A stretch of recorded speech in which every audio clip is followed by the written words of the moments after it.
If you're tired of paying the chaos tax, do these 4 things right now. You're listening to Success Unleashed, where we show contractors how to grow a 7 or 8-figure business.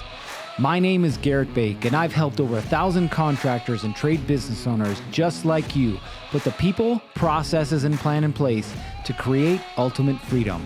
Welcome to the show.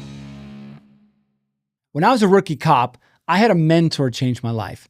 You see, at this time, I thought that doing more meant I was more successful, right? So I would literally leave the station and immediately do what we called clear the board. So there were calls waiting, right? Somebody broke into my car, there's an accident, there's a shoplift, whatever. I would clear the board, right, of those calls. And then I would immediately go out and I would, what I call hunt, right? I would look for people with warrants or drugs or somebody doing something illegal or bad. And the problem with that is I was so focused on the outcome that I would put myself in situations that I shouldn't be in, right? Now, there's a few times, I'll be honest, I probably shouldn't even be alive. There was one time that we had an armed robbery. Now, this armed robbery happened at a Walmart, go figure, in the East Valley, it's in Phoenix, right? And our air unit happened to be up above, our helicopter, and they find the suspects leaving the scene, right? An Escalade. Pretty easy to spot an Escalade. So this thing jumps on the freeway and starts heading west. Well, I was towards the west part of the city. So we're listening to what's happening, and all of a sudden he comes up on the freeway and I'm right behind him. So now I'm following him through the streets. He goes through a red light. What do? I go through a red light, almost get hit twice, right? Eventually they pull into a cul-de-sac and they're stuck. Well, driver and passenger bail from the vehicle and proceed to move forward and jump over a wall into an apartment complex. Well, I go after the driver, completely oblivious to the passenger. So I jump over the wall, right? And then I'm chasing him. Eventually, we catch that guy and we catch the passenger too, right? So it's high five, fist bumps all around. As I'm walking back to my car, I gotta jump over that wall again. And so I go back to the place that I jumped over the wall the first time. Well, before I jump over the wall, I happen to glance to my left where the passenger had gone over the wall. And what do you think I noticed laying on the ground? A sawed-off shotgun.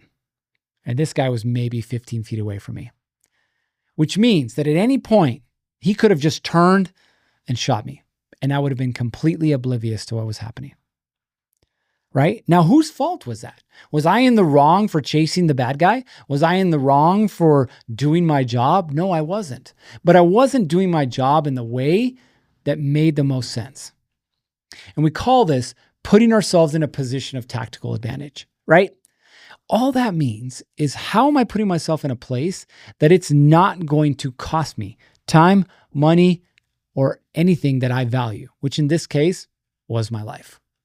Now, what does that have to do with you being a contractor? I want you to understand that you are embracing the chaos instead of fighting your way through it, right? You are embracing the fact that your business runs on caffeine and nicotine. You're embracing the fact that you wake up early in the morning and you are busy all day long and you get home late at night wondering what exactly you got accomplished. Well, my friend, I'm here to tell you that being busy and being productive are not the same things. So here's what you should do to make your business run better so that you don't have to continue to pay the chaos tax, which will eventually lead to burnout, which will eventually lead you to want to close your business, health problems, family problems, and money problems. The first thing, never lose sight of the outcome. What is it that you actually want? This has to be abundantly clear. Should you take every job? No. Should you hire every person? No. Should you say yes all the time? No, right? What is the outcome that you're after? People bring chaos because things don't go according to plan. But if they focused on the outcome, the right next move is always clear. If your guy has screwed up 3 times, you could choose to continue to employ him. That's your choice. But understand that that is going to add more chaos to your business than getting rid of him, right? You're continuing to pay the chaos tax. Number 2, stay ahead by planning ahead. If you don't have a weekly and a daily planning session, good luck, my friend. Chaos is going to be riding shotgun. Every week, plan out, and this doesn't take a ton of time, but plan out, what am I going to accomplish this week and how am I going to get it done? So that when the chaos machine shows up, you can kind of push it to the side and say, hey, regardless of all these things happening, these are the things I still need to get done. Every day, it's the same thing. What do I need to get done today? How am I going to get it done? The third thing, always have a backup plan. When I was working on the SWAT team, every time we would go on an operation or go on a mission, we had what we called an operations plan. What's the target? In other words, what's the mission or the target? What are we doing? Are we serving a search warrant? Are we arresting a bad guy? Are we recovering stolen property? What are we doing? Okay. And then how we were going to get it done, which made it abundantly clear for everyone what it was that we were doing and how we were doing it. But guess what else we had inside of there? The backup plan. Why? Because things always go sideways. You know exactly what I'm talking about. Your crew is late. Supplies haven't been ordered. The customer's out of town, right? We can insert any of those things inside of here. So what's the backup plan? You planned this half day of work and now it's not happening because it's raining. Cool. What's the backup plan? You're just going to waste half a day or are you going to do something about it? Always have a backup plan in place. That's okay if things don't go according to plan because you have something you can do instead.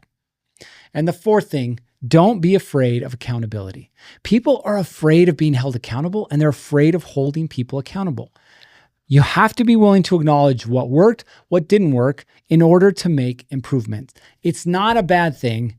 It's just life. If your people are screwing up, it's because you're not holding them accountable. If they're still screwing up, it's because you're not holding yourself accountable. Don't blame your customers or your clients. Don't blame your employees. Don't blame your subs. Don't blame QuickBooks. If you're having issues in your business, it's 100% because of you. Implement these 4 things so that you can stop paying the chaos tax. Want to learn more about how to properly grow a contracting business? We invite you to join us in our BuildPro community. The link is down below. You get free tools, free templates, access to free training, and ultimately the numbers and the resources that you need, the clear plan to get the results you want in your contracting business.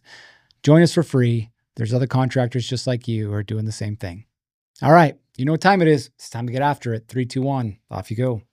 If you're serious about growing your contracting business, and let's be real, if you made it to the end of this episode, you are. We've got a free community built just for you. Inside, you'll get access to exclusive courses, live coaching calls, and in-person events that will give you the tools to scale with confidence. Click the link below to join us, and I'll see you on the inside.